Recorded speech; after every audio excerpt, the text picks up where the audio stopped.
Hello students, welcome to CRP academy. CRP academy YouTube চ্যানেলে তোমাদের প্রত্যেকে স্বাগত। তো আজকে আমি আলোচনা করব প্র্যাকটিস সেট নাম্বার 16 নিয়ে। তো যা তোমাদের upcoming WBP constable, lady constable, WBP SI, excise men ও কলকাতা পুলিশের জন্য ভেরি ভেরি ইম্পর্টেন্ট। তো এর আগে যে 15টা সেট কমপ্লিট করেছি, যারা দেখোনি তারা অবশ্যই দেখে নেবে। যেহেতু 26শে সেপ্টেম্বর তোমাদের পরীক্ষা আছে, যারা ডাব্লিউপি প্রিলি দিতে যাচ্ছ তারা অবশ্যই 16টা সেট কিন্তু কমপ্লিট করে নেবে, এর আগের সেট প্লাস আজকের সেট। তো যাই হোক, চলো আজকের সেটে কি রয়েছে দেখে নেওয়া যাক যে কোশ্চেনগুলো রয়েছে। এখানে 1 নম্বরে যে কোশ্চেনটা আছে, দেখো খুব সুন্দর একটা কোশ্চেন। কি আছে? একটি আয়তক্ষেত্রের দৈর্ঘ্য ও প্রস্থের অনুপাত এখানে বলে দিয়েছে কত, 3:1। এবার এখানে দেখো, যদি পরিসীমা 96 মিটার হয় তাহলে আয়তক্ষেত্রটির দৈর্ঘ্য কত হবে তা নির্ণয় করতে বলেছে। এবার এই কোশ্চেনটি আমরা ডাইরেক্ট করতে পারি। কিরকম তোমরা হয়তো একটু বুঝতে পারবে না, আমি তবু দেখিয়ে দিই, তারপরে বেসিকটা দেখো। দেখো, দৈর্ঘ্য বের করার জন্য একটা সহজ প্রসেস আছে। এই যে পরিসীমাকে আমরা 2 দিয়ে ভাগ করব। আগে নিয়মটা শোনো, পরিসীমা যাই থাক না কেন তাকে আমরা 2 দিয়ে ডিভাইডেড করব। ওকে, করার পরে এখানে কি চেয়েছে ওরা? দৈর্ঘ্য চেয়েছে। আমরা দেখব মোট অনুপাত কত। মোট অনুপাত কত? মোট অনুপাত হচ্ছে 4। মোট অনুপাত হচ্ছে 4, আনুপাতিক ভাগার বের করবো। তার মানে দৈর্ঘ্য কত? দৈর্ঘ্য হচ্ছে 3। তাহলে আমরা এই যে জাস্ট এই করে দিলাম। তাহলে কত হবে? 4 দুগুণী 8, 8 দিয়ে 96কে কাটলে কত হবে? 8 12 96। তাহলে কত থাকছে? 12, 3 12 36। শেষ উত্তর। আমি জানি অনেকে বুঝতে পারেনি। এবার তাহলে যারা বুঝতে পারেনি তারা কিভাবে করবে দেখে নাও। আমরা জানি আয়তক্ষেত্রের এখানে পরিসীমা ইকুয়াল টু কি? পরিসীমা হচ্ছে 2 ইন্টু, দেখো, দৈর্ঘ্য প্লাস প্রস্থ, রাইট? ইকুয়াল টু হচ্ছে তোমার পরিসীমা। পরিসীমা বলে দিয়েছে 96। দেখো কিভাবে আসে, এই যে 96। এবার দেখো তো, দৈর্ঘ্য প্লাস প্রস্থ ইকুয়াল টু কি দাঁড়াচ্ছে? এই যে 96কে যে আমি 2 দিয়ে ভাগ করলাম, 2 দিয়ে ভাগ করার পরে এখানেও আমরা তাই আসবে। দেখো, দৈর্ঘ্য একটু প্রস্থ করলে আমরা তাই পাবো, 96 48 পাবো। দেখো এখানে তুমি ভাগ করো, 48 পাচ্ছ, এই যে 48। তাহলে এখান থেকে আমি কিভাবে বলতে পারি? দেখো তো, দৈর্ঘ্য প্লাস প্রস্থ ইকুয়াল টু 2 দিয়ে যদি আমি ডিভাইডেড করি 48 আসছে। এটা তো ক্লিয়ার। এবার এখানে একটা জিনিস লক্ষ্য করো, দৈর্ঘ্য এবং প্রস্থ টোটাল হচ্ছে কিন্তু 48, দৈর্ঘ্য প্লাস প্রস্থ মিলে। তাহলে আমি বলতে পারি 4 অনুপাত ইকুয়াল টু হচ্ছে কত? আমরা যোগ করে বলতে পারি যে 4 অনুপাত ইকুয়াল টু হচ্ছে 48। দেন এখানে চেয়েছে 3 অনুপাত। 1 অনুপাত ইকুয়াল টু কত? 1 অনুপাত ইকুয়াল টু হচ্ছে 12। ওরা তো 3 অনুপাত চেয়েছে, তাই না? দৈর্ঘ্য তো 3 অনুপাত। 3 অনুপাত ইকুয়াল টু 3 12 36। তাহলে এই হচ্ছে আমাদের অপশন নাম্বার এ উত্তর। আশা করি বোঝাতে পেরেছি। চলো পরের কোশ্চেন। একটি স্বাভাবিক সংখ্যাকে 9, 10, 12 বা 15 দ্বারা ভাগ করলে প্রতি ক্ষেত্রে 3 অবশিষ্ট থাকবে। এই জাতীয় সংখ্যাগুলির মধ্যে ক্ষুদ্রতম সংখ্যা কোনটি নির্ণয় করতে হবে। তাহলে আমরা কিভাবে করব? দেখো, এখানে সবার প্রথমে তোমাকে যেটা করতে হবে, প্রত্যেকটা সংখ্যা থেকে তুমি 3 মাইনাস করে দাও। তাহলে আর কিন্তু কোনো রকম অবশিষ্ট থাকবে না। 3 মাইনাস করলে কত হবে? 180 হবে। 3 মাইনাস করলে 150 হবে। 3 মাইনাস করলে 60 হবে। 3 মাইনাস করলে 120 হবে। এবার সম্পূর্ণরূপে বিভাজ্য হতে হবে কি দ্বারা? 9 দ্বারা, 10 দ্বারা, 12 দ্বারা, 15 দ্বারা। তো আমি এখানে আগে 9 দ্বারা ভাগের নিয়মটা একটু অ্যাপ্লাই করে দেখি। 9 দ্বারা ভাগের নিয়ম তো আমি অলরেডি বলে দিয়েছি, সমস্ত ডিজিটের যোগফল যদি 9 দ্বারা ভাগ যায়। তো এখানে তুমি দেখো, এই যে 108, ইয়েস 9 দ্বারা ডিভিজিবল। এই যে 150, এটা তো 9 দ্বারা ডিভিজিবল নয়। 60 9 দ্বারা ডিভিজিবল নয়। 120 9 দ্বারা ডিভিজিবল নয়। তাহলে এখানে আমাদের উত্তর হবে অপশন নাম্বার বি। আশা করি সবাই বুঝতে পেরেছো। সরি, ভুল বললাম, এটা তো ভাগ যায় না, অপশন নাম্বার এ। ওকে, চলো পরের কোশ্চেন। পরের কোশ্চেন দেখো, খুব সুন্দর একটি কোশ্চেন। 32টি কমলালেবু বিক্রয় করে কোনো ব্যক্তির 40% ক্ষতি হয়, তাহলে 1 টাকায় কতগুলি কমলালেবু বিক্রি করলে তার 20% লাভ হবে? তো দেখো, এই কোশ্চেনটা আমরা দুভাবে দেখিয়ে দেবো। সবার প্রথমে এখানে বলে দিয়েছে যে 40% ক্ষতি হয়। আচ্ছা, 40% ক্ষতি বলতে সে কত টাকায় বিক্রি করে? সে 60 টাকায় বিক্রি করে। এখন তাকে 20% লাভ করতে হবে, অর্থাৎ 100 টাকা দামের জিনিসটা 120 টাকায় বিক্রি করতে হবে। তাহলে এটা হচ্ছে তাদের দামের অনুপাত। দামের অনুপাতটা কি দাঁড়ালো?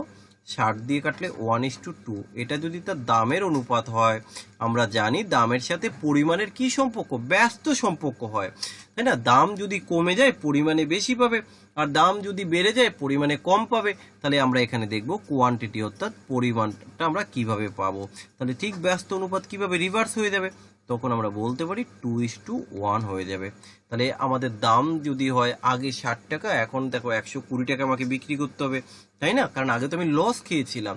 তো যাই হোক, তাহলে আমরা এখানে দেখলাম 2:1 আমাকে দিতে হবে। আগে যদি আমরা 2 কেজি পেতাম তাহলে এখন আমাকে 1 কেজি দিতে হবে। আগে যদি আমি 2টা পেতাম তাহলে এখন আমাকে 1টা দিতে হবে। তাহলে এবার এখানে দেখো অ্যাকর্ডিং টু কোশ্চেন বলে দিচ্ছে আগে 16টি কমলা লেবু আমি বিক্রি করতাম। তাহলে এখানে দেখো এই যে আগে, এটা তো আগে, দেখো এটা আগে আর এটা তো হচ্ছে এখন, কারণ আগে আমি লস খেয়েছি, এখন আমাকে লাভ করতে হবে।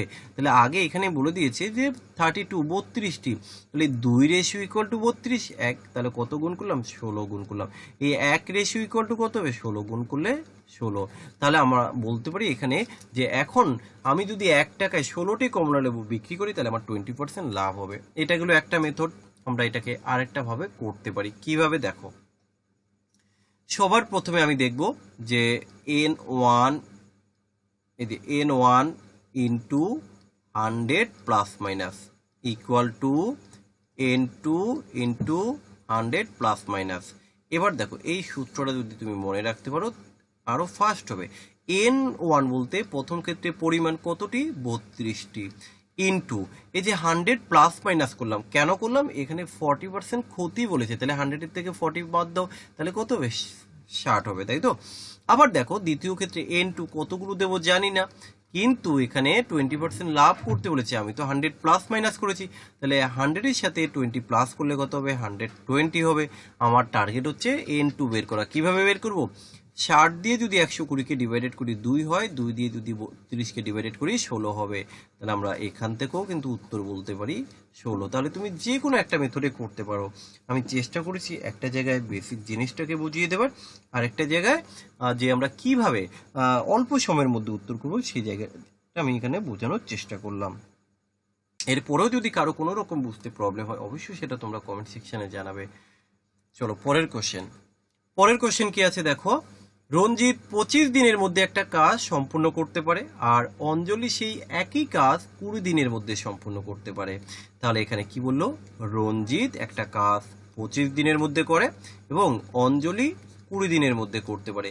তো ওরা যে কাজটা করে আমি দেখে নেব যে টোটাল কাজের পরিমাণটা কত। এলসিএম করব। এলসিএম করলে 100 হবে। 100টা কি? টোটাল কাজের পরিমাণ।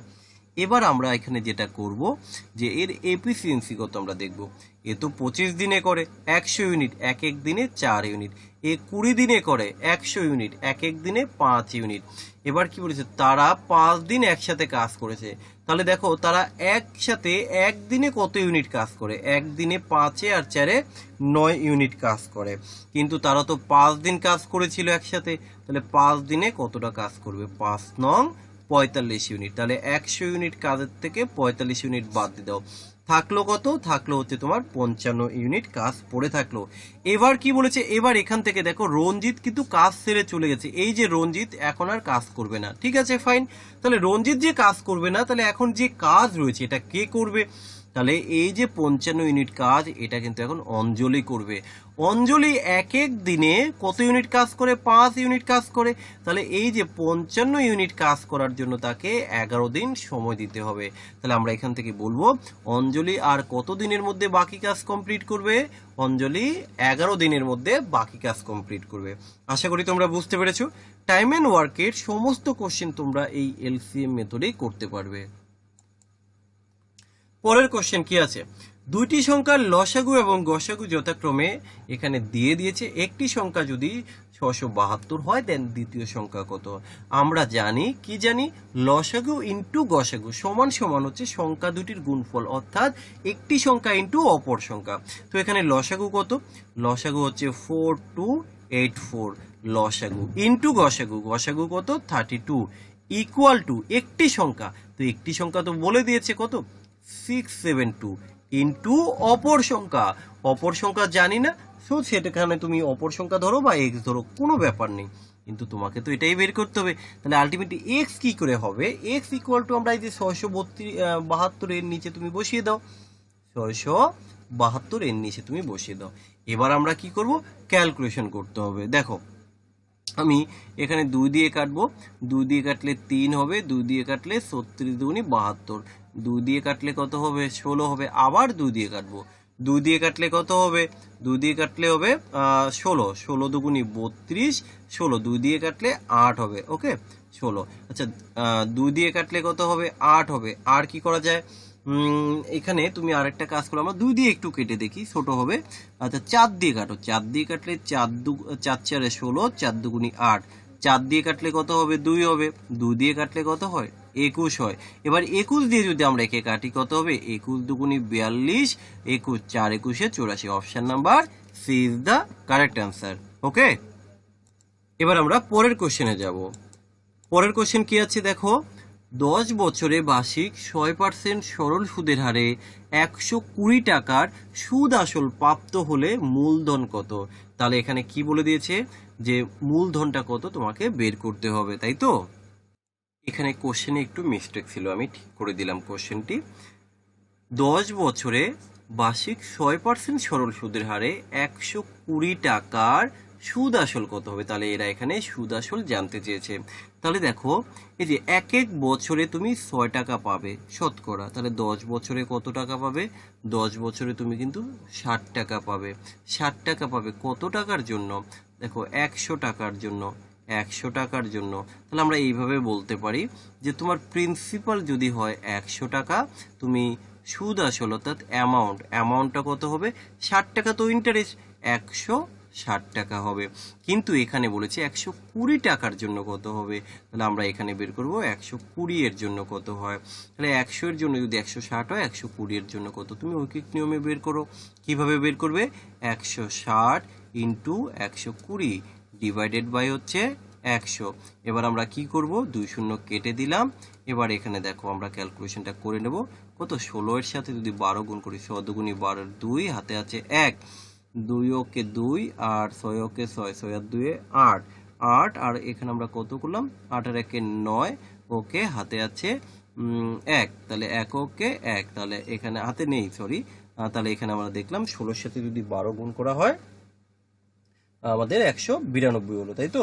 16 সাথে আমরা কত গুণ করলাম, 16 সাথে আমরা 12 গুণ করলাম, ওকে ফাইন, ঠিক আছে 192। তো এখানে আমাদের উত্তরটা হবে 192। যাই হোক এখানে একটু অপশনটা মিস্টেক আছে, আমরা এটাকে একটু এডিট করে দিচ্ছি, এটাকে আমরা 192 করে দিচ্ছি। তাহলে আশা করি তোমরা বুঝতে পেরেছো। এবার আমরা পরের কোশ্চেনে যাব। দেখো পরের কোশ্চেন কি বলেছে, একটি লম্ববৃত্তাকার শঙ্কুর উচ্চতা এবং তির্যক উচ্চতা যথাক্রমে 24 সেন্টিমিটার ও 25 সেন্টিমিটার। ধরি পায়ের মান 22/7 ধরে প্রদত্ত শঙ্কুর বক্রতলের ক্ষেত্রফলটি কত তা নির্ণয় করতে হবে। অর্থাৎ ওরা আমার কাছে জানতে চেয়েছে শঙ্কুর বক্রতলের ক্ষেত্রফল কি হবে। তো আমরা তো জানি কি, শঙ্কুর বক্রতলের ক্ষেত্রফল হচ্ছে পাই আর এল, রাইট। এবার এখানে দেখো আমরা পায়ের মান তো জানি, বসিয়ে দেব, সমস্যা নেই। এখানে উচ্চতা দেওয়া আছে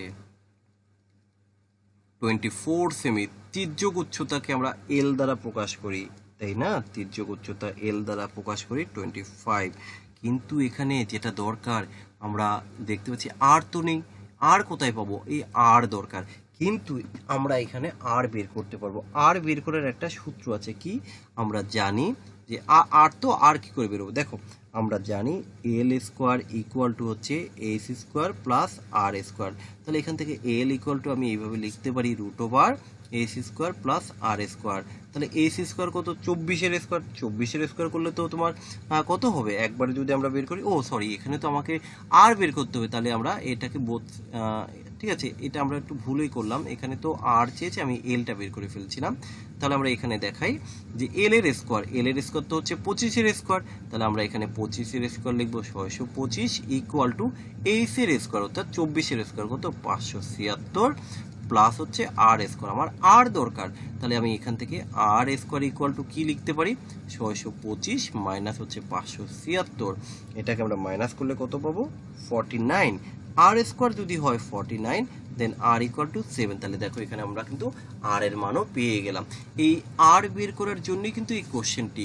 তাহলে এবার এখানে পায়ের মান তো তুমি জানো কত 22/7, আর এর মান পেয়ে গেছো 7, এল এর মান কত, এল এর মান হচ্ছে 25। তাহলে 7 7 কেটে গেল, তাহলে 22 ইন্টু 25 যদি আমরা করি কত হবে 22 ইন্টু 25, তাই তো পাঁচ দুগুনি 10 শূন্য, হাতে আছে 1, 2 দুগুনি 4, 5 দুগুনি 10, আচ্ছা 14, 15, 15 5, হাতে আছে 1, 2 দুগুনি 4 এর 5। তাহলে কত হবে আমাদের? 550 সেন্টিমিটার। ওকে, এরপরে আমরা যে কোশ্চেনটি যাব, দেখো কি আছে, 2, 3, 6 এবং এর চতুর্থ সমানুপাতিক নির্ণয় করো। 2, 3, 6 এর চতুর্থ সমানুপাতিক। তাহলে দেখো চতুর্থ সমানুপাতিক কিভাবে লিখতে হয়। এই হলো 2, এই হলো 3, এই হলো 6, এই চতুর্থ সমানুপাতিক জানি না। তাহলে চতুর্থ সমানুপাতিক কিভাবে বের করতে আমরা জানি, প্রথম বাই হচ্ছে দ্বিতীয় ইকুয়াল টু হচ্ছে তৃতীয় বাই হচ্ছে চতুর্থ। চতুর্থ সমানুপাতিক বের করার নিয়ম। তাহলে এবার কি করব আমরা, এই 2 দিয়ে যদি 6কে কাটি 3 হবে, দেন এক্স ইকুয়াল টু কত করব, 3 3কে 9, অর্থাৎ আমাদের অপশন নাম্বার এ হবে সঠিক উত্তর। পরের কোশ্চেন কি আছে দেখো, 4% এবং 6% লাভে একটি বস্তুর বিক্রয় মূল্যের মধ্যে পার্থক্য হলো 3 টাকা। তো যাই হোক, এখানে ওরা বিক্রয় মূল্যের পার্থক্য বলে দিয়েছে। এবার কি চেয়েছে, তাহলে দুটি বিক্রয় মূল্যের অনুপাত কত, আমাকে বিক্রয় মূল্যের অনুপাতটা বের করতে হবে। দেখো এই কোশ্চেনটা আমরা কিভাবে করব। তাহলে ধরো দাম হচ্ছে 100 টাকা, দাম হলো 100 টাকা। এবার আমরা কিভাবে করব, একটা জিনিস তুমি বিক্রি করেছো কত, 4% লাভে বিক্রি করেছো। তাহলে 4% লাভে করলে কত টাকায় বিক্রি করবে তুমি, 104 টাকা। আবার তুমি 6% লাভে বিক্রি করেছো, 6% লাভ করা বলতে কত টাকায় বিক্রি করবে, 106 টাকায়। ওরা তোমার কাছে চেয়েছে এই বিক্রয় মূল্যের অনুপাত কত হবে, তাই তো। এবার এই বিক্রয় মূল্যের তাহলে কি হবে, অনুপাত যদি আমরা বের করি, 2 দিয়ে কাটলে 5 এর 2 52, আর 2 দিয়ে কাটলে কত হবে, 5 এর 3 53।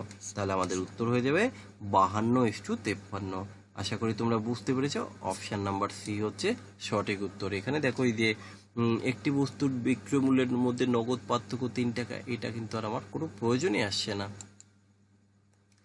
পরের কোশ্চেন দেখো কি আছে, 3341 এবং 3328 এর গসাগু নির্ণয় করতে হবে। তো আমি গসাগু নির্ণয় করার জন্য সহজে একটা মেথড অলরেডি তোমাদেরকে শিখিয়ে দিয়েছি, যে তোমরা ডিফারেন্স মেথডে করবে। ডিফারেন্স মেথডটা কি, যে এদের বিয়োগ করতে হবে, এদের বিয়োগ করব, বিয়োগ করার পর যে সংখ্যাটি আসবে তাকে আমরা ফ্যাক্টরাইজেশন করব এবং অপশনের দিকে একটু তাকাবো।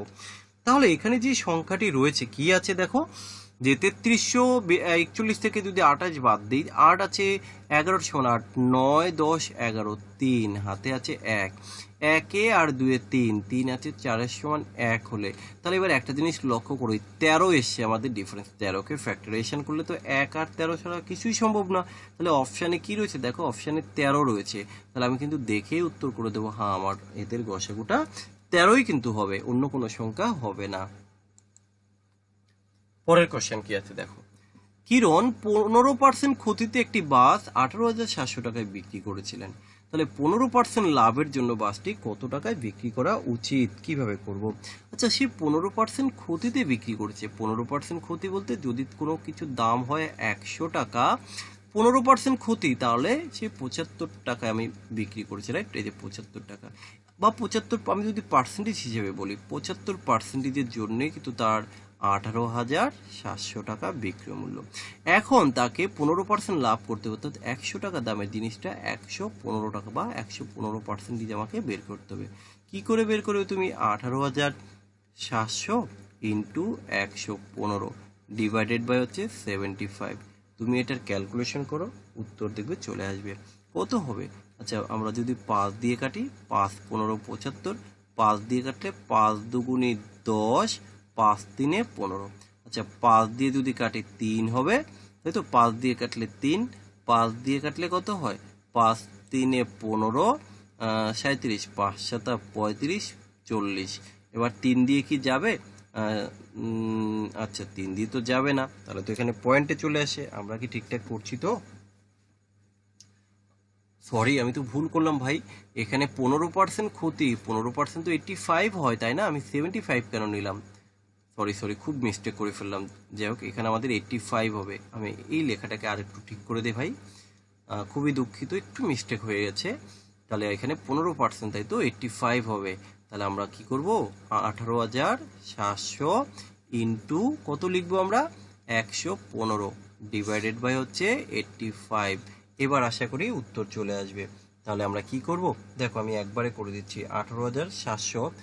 তুমি এখানে ডিজিট সাম ইউজ করতে পারো, তোমরা ডিজিট সামও কিন্তু এখানে ক্যালকুলেশনটা করতে পারো। তোমরা ডিজিট সাম করে দেখো কি আসে, তাহলে যদি তোমাদের ঠিকঠাক উত্তর চলে আসে তাহলে ভাববে কিন্তু ডিজিট সাম মিলে গেছে। তো এখানে আমাদের উত্তরটি হবে ক্যালকুলেশন করার পরে আমি ডিজিট সামটা একটু করে দেখি কি হয়। 8 আর 5 হচ্ছে 13, 8 আর 5 13, 13 এর ডিজিট সাম করলে 4 হয়, তাই না? 4 হয়। 4-এর সাথে যদি আমি 7 গুণ করি তাহলে 4 7 28, 28 এর ডিজিট সাম করলে 10 হয়, অর্থাৎ ভ্যানিশ। তাহলে উপরেও আমাকে 7 গুণ করতে হবে, এটা মনে রাখবে। এবার কি করব দেখো, 8 আর 1 9, কারণ আমরা জানি 9 হলে বাদ দিতে হয়। বাকি কি থাকছে দেখো, 5 আর 1 6 আর 1 7, 7 7 49 এর ডিজিট সাম করলে 4 হয়, 4 7 28, 28 এর ডিজিট সাম করলে কত হয়? 1 হয়। ওকে, আমরা 1 পেলাম। এবার আমরা খুঁজবো কোথায় ডিজিট সাম করলে 1 হয়। আচ্ছা দেখো, 5 আর হচ্ছে 4 এর 9, 5 আর 1 6, এটা 6 হচ্ছে। এটা দেখো 5 3 8 আর 2 10, 10 এর ডিজিট সাম 1 আসে। এখানে দেখো এটা ডিজিট সাম করলে 7 আসে। এখানে দেখো ডিজিট সাম করলে 5 এর 3 8 আসে। আমার তো 1 দরকার। দেখো এই টোটালটা ডিজিট সাম করে আমরা 1 পেয়েছি। তাহলে 1 কোথায় পেলাম আমরা? অপশন নাম্বার সি তে। তো দেখো এই যে ক্যালকুলেশনটা বড়, কিন্তু দেখো আমরা অনেকটা শর্টে করে ফেললাম কি ডিজিট সামের মাধ্যমে। পরের কোশ্চেন দেখো কি আছে, যে 1 সেন্টিমিটার ব্যাসার্ধ সহ গোলকের পৃষ্ঠের ক্ষেত্রফল কত হবে নির্ণয় করতে হবে। তো আমরা জানি গোলকের পৃষ্ঠের ক্ষেত্রফলের সূত্রটা হচ্ছে কি, এই সূত্রগুলো মনে রাখতে হবে, 4 পাই আর স্কোয়ার। আর কি? আর হচ্ছে গোলকের ব্যাসার্ধ।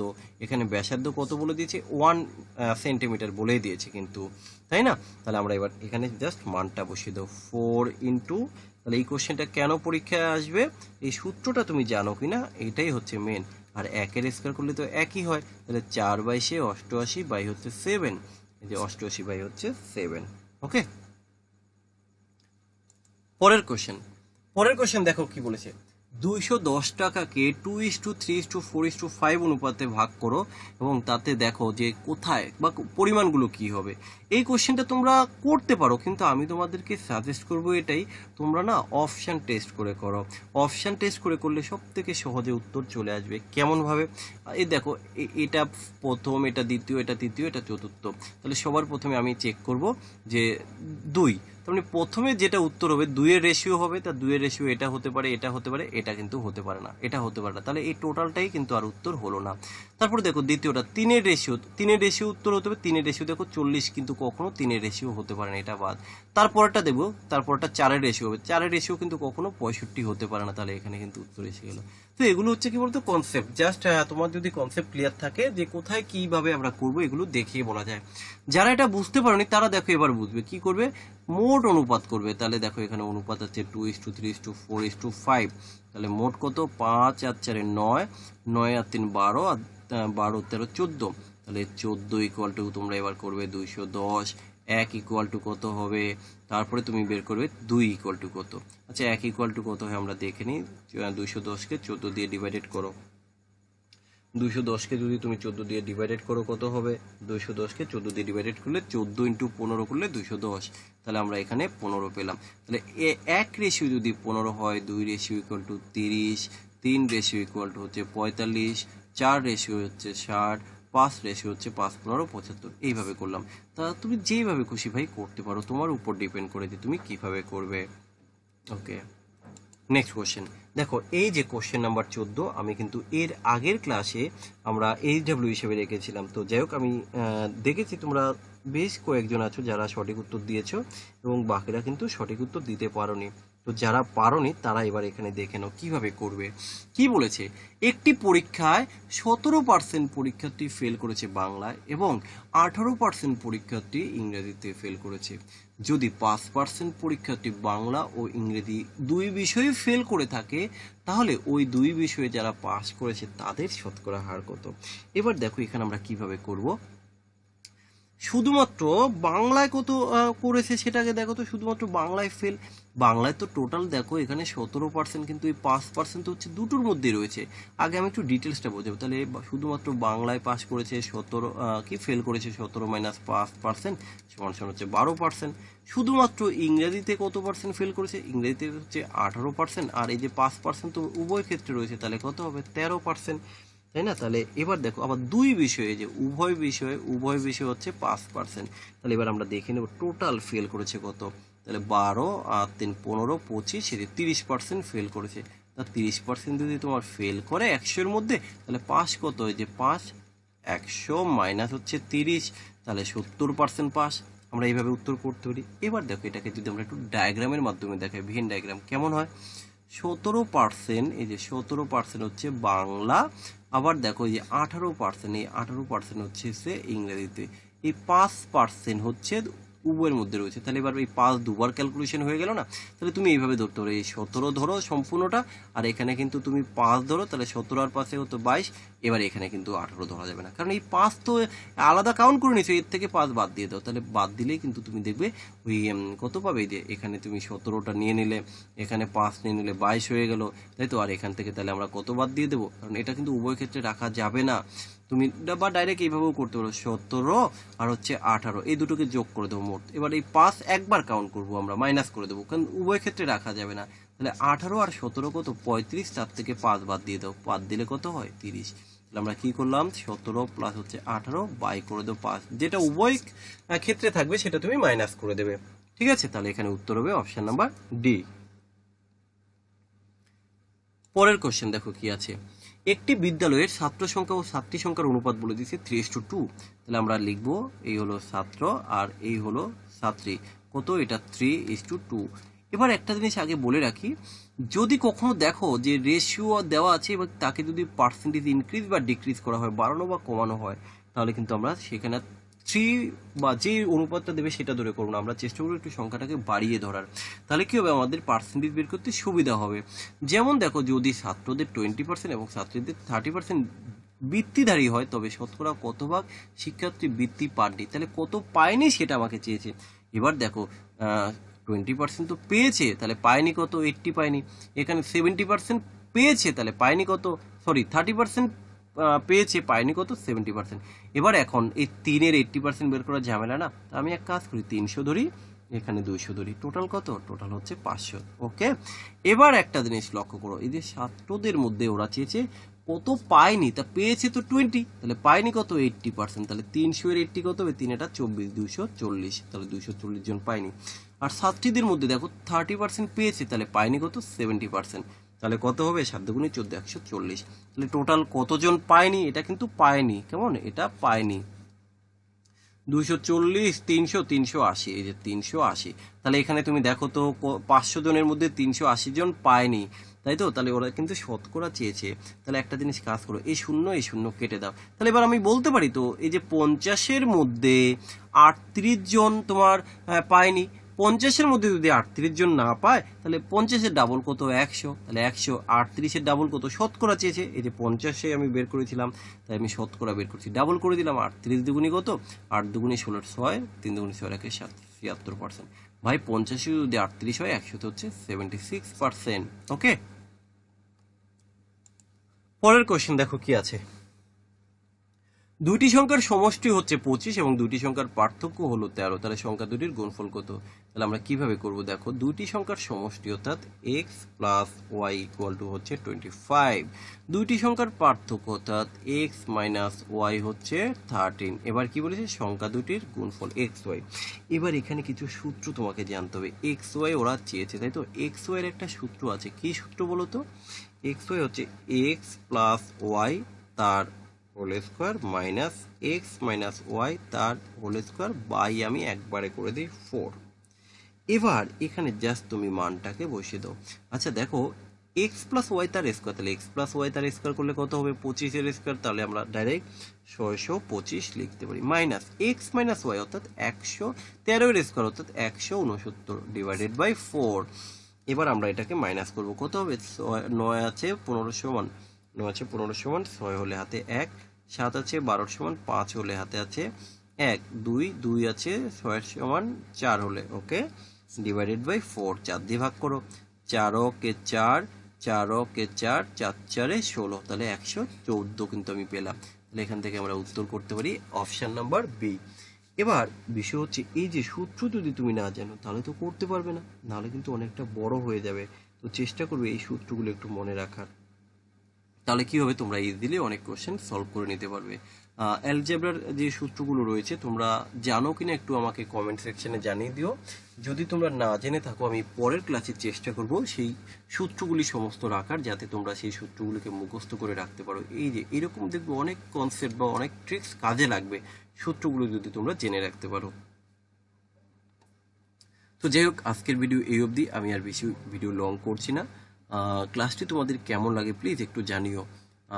তোমাদেরকে বোঝাতে আদৌ আমি পারছি কিনা, তাই না? কারণ দেখো এই ক্লাসগুলো দেওয়া হচ্ছে তোমাদের, যে আমি কিছুটা চেষ্টা করছি বোঝানোর জন্য, এক্সাম ওরিয়েন্টেড কোশ্চেন নিয়ে আসছি তোমাদের জন্য, যাতে তোমরা কিছু শিখতে পারো, ভালো আনসার করতে পারো, পরীক্ষার সময় ভালো স্কোর করতে পারো। এবার সেখানে তোমরা যদি বুঝতেই না পারো তাহলে তো এই বেকার আমার এই ক্লাসগুলো দেওয়ার কোনো মানেই থাকবে না, তাই না? তো যাই হোক, প্রত্যেকে একটু প্লিজ রেসপন্স করো যে অ্যাটলিস্ট ক্লাসটি কেমন লাগছে। তো যাই হোক, চলো আজকে এই অবধি, সবাই ভালো থেকো, ভালো করে প্র্যাকটিস করো। ওকে, বাই।